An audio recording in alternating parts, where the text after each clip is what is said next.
kali terjadi mujizat yang dilakukan oleh Yesus. Nah, berbicara mujizat itu adalah suatu cara bagaimana Yesus menyatakan dirinya sebagai Mesias. Karena kalau kita coba kita melihat ya, mundur ke belakang. Sebelum Yesus hadir, sebelum Yesus berinkarnasi, pada zaman siapa terjadi terakhir kali mujizat dilakukan pada bangsa Israel? Ada yang bisa ngerti? Mundur ke belakang ya. Zaman siapa terakhir kali Allah membuat mujizat di tengah-tengah bangsa Israel? Padahal dari Maleaki, ya terakhir kitab Maleaki sampai kepada perjanjian baru, itu sekitar 400 tahun Tuhan tidak berbicara apapun, tidak berfirman, tidak mengutus nabi-nabinya. Nah, ketika ada mujizat yang terjadi dan dilakukan oleh Yesus, sangat lama itu kan jaraknya, mungkin sekitar zamannya Nabi siapa gitu kan terjadi mujizat. Kalau kita baca mundur ke dalam perjanjian lama. Nah, ketika kehadiran Mesias inilah Yesus memberikan satu nuansa yang baru di dalam kehidupan keimanan bangsa Israel. Dan dia sebagai penggenapan janji daripada nubuatan tentang Mesias. Nah, dia harus menyatakan dirinya melalui apa? Mujizat-mujizat yang dilakukan oleh Yesus. Itu sebuah tanda-tanda ajaib yang harusnya mereka korelasikan dengan nubuatan-nubuatan yang disampaikan oleh nabi-nabi zaman dahulu. Tapi faktanya apa? Ketika mereka melihat mujizat, hati mereka mengucap syukur, mereka menjadi orang yang percaya. Tapi sayangnya, mereka datang kepada Yesus bukan karena mereka percaya kepadanya, tapi hanya karena ingin melihat mujizat. Dan itu Tuhan Yesus tegur. Dan terbukti ketika murid-murid mengiring dia, ketika berhadapan dengan situasi, wah ini orang-orang belum makan, orang banyak yang mengikuti mereka belum makan. Yesus tadi berkata apa? Dia mencobai mereka karena dia tahu apa yang dia akan lakukan. Ya, dia mencobai murid-muridnya. Ketika kamu diperhadapkan dengan situasi yang seperti itu, apa yang kamu harus lakukan? Apa kamu menyuruh orang-orang itu pulang atau kamu yang harus beri makan? Yesus katakan, kamu yang harus memberi makan. Bagaimana mungkin?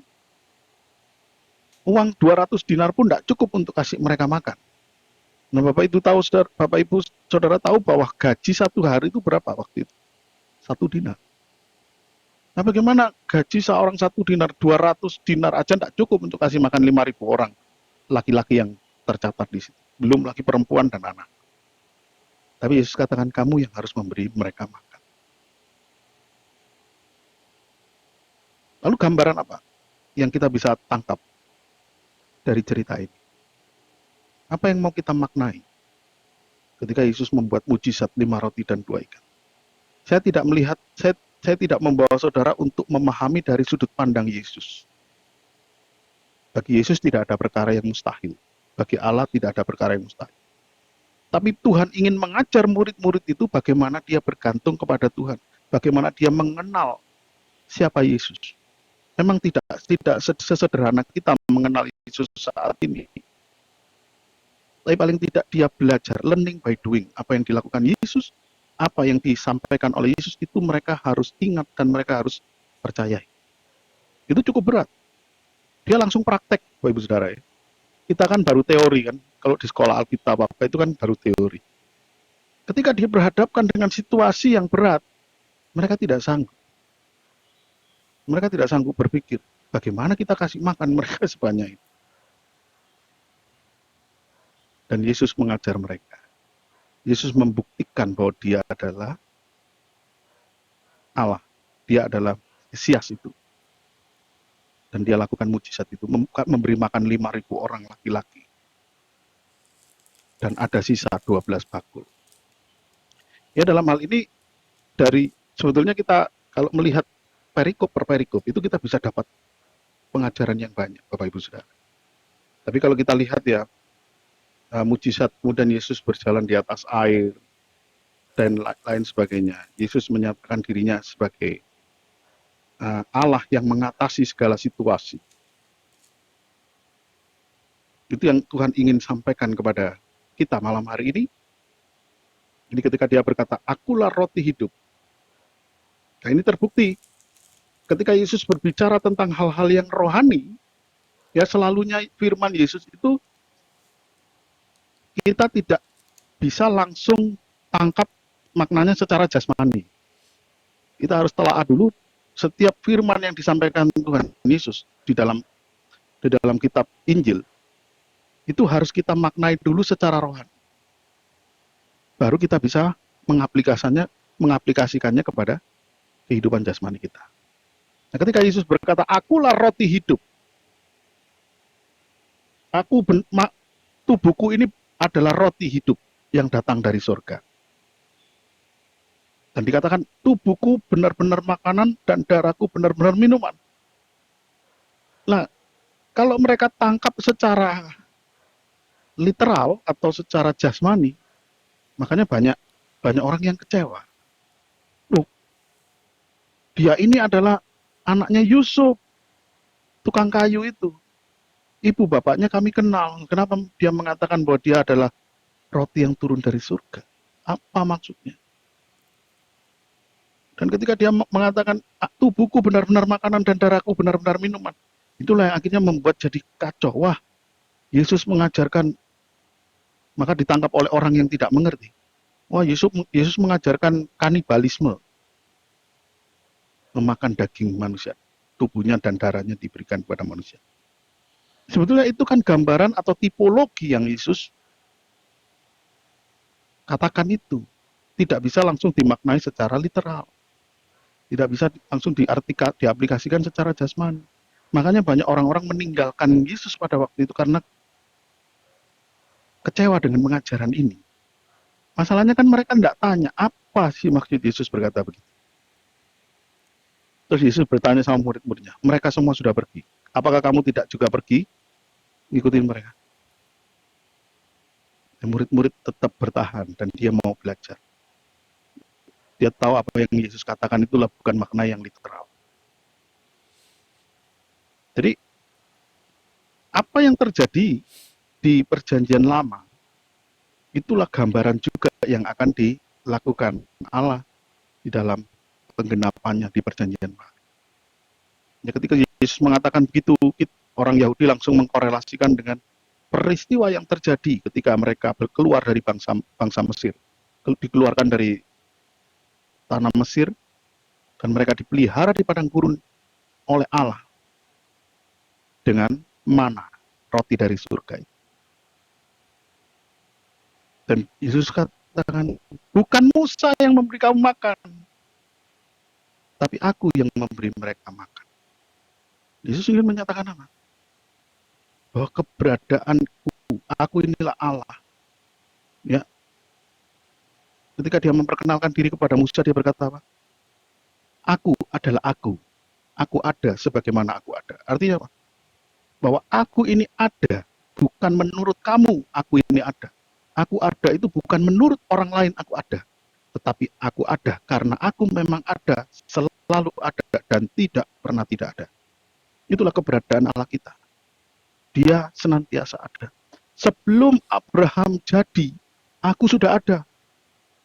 Ya, Yesus tidak pernah berkata, sebelum Abraham jadi, aku duluan jadi. Karena Yesus sejatinya tidak pernah dijadikan. Yesus itu ada di dalam kekekalannya. Itulah Allah kita, itulah Yesus yang kita sembah. Ya, kalau yang lain berkata bahwa Yesus itu dijadikan, dia adalah ciptaan yang pertama, itu ajaran yang menyimpang. Saudara. Kalau saudara mendengar bahwa Yesus itu adalah pengajaran yang Yesus itu adalah manusia yang diciptakan pertama kali,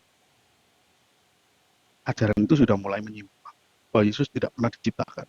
Keberadaannya itu kekal. Firman yang adalah Allah itu bersama-sama dengan Allah di dalam kekekalan. Itulah keberadaan Yesus Kristus sebelum dia inkarnasi. Itu harus paham juga. Supaya kita tidak terjebak kepada pola-pola angin pengajaran yang sedang muncul saat ini. Ya kalau kita nggak ngerti, pikirkan kita, oh benar pengajaran itu. Padahal dia mengajarkan, Yesus itu bukan juru selamat. Yang juru selamat itu adalah Yahweh. Pernah dengar toh pengajaran itu? Padahal Yesus mengatakan dia adalah benar-benar juru selamat. Hati-hati ya Bapak Ibu sekalian. Nah, jadi itu gambaran-gambaran yang Yesus berikan, mujizat-mujizat, tanda-tanda ajaib yang Yesus berikan, supaya mereka mengerti siapakah Yesus itu. Nah, kemudian di bagian terakhir, ketika Yesus berkata, ketika dia memilih murid-muridnya, saya tidak detail ya, tapi secara global aja, saya katakan ketika murid-muridnya mulai mengundurkan diri, dan tinggallah yang ke-12 murid, Yesus berkata, di ayat yang ke-60 berapa? 60 ayat yang ke-70. Yesus berkata, bukankah aku sendiri yang telah memilih kamu yang 12 ini? Namun seorang di antaramu adalah iblis. Ketika Yesus berkata demikian, apakah 12 murid itu tahu siapa nih yang dimaksud iblis nih? Ya mungkin jawil-jawilan, mungkin senggol-senggolan. Jangan-jangan kamu nih yang dimaksud Yesus. Iblis, siapa yang dimaksud Yesus, iblis di sini? Tapi Yohanes memberikan keterangan ayat 71, ternyata yang dimaksud ketika Yesus berkata itu, yang dimaksud itu ialah Yudas Iskariot. Sebab dialah yang akan menyerahkan Yesus. Yohanes tahu dari mana ini? Ya kita tahu belajar bersama-sama bahwa Injil itu ditulis setelah Yesus naik ke sorga. Baru kitab-kitab perjanjian baru itu ditulis. Jadi ditulisnya Injil itu sesudah peristiwa terjadi. Makanya ketika Yesus berkata demikian, Yohanes tahu bahwa yang dimaksud Yesus iblis itu adalah Yudas Iskariot. Karena dialah yang terbukti menyerahkan Yesus untuk disalibkan. Yaitu gambaran keseluruhan dari pasal 6 ini, bahwa Yesus ingin menyatakan dirinya, bahwa mengikut Yesus itu tidak mudah. Mengikut Yesus itu juga penuh tantangan. Bahkan ketika Yesus menyatakan kebenaran, mengajarkan tentang roti hidup, banyak murid-muridnya yang undur. Karena apa? Karena mengira bahwa pengajaran Yesus ini mulai menyimpang. Masa kita mau disuruh makan dagingnya, minum darahnya? Ini ajaran apa? Ya itulah yang kita harus pahami dari kerangka berpikir Yohanes pasal 6 ini. Ya itu dulu yang saya sampaikan. Silakan saudara-saudara.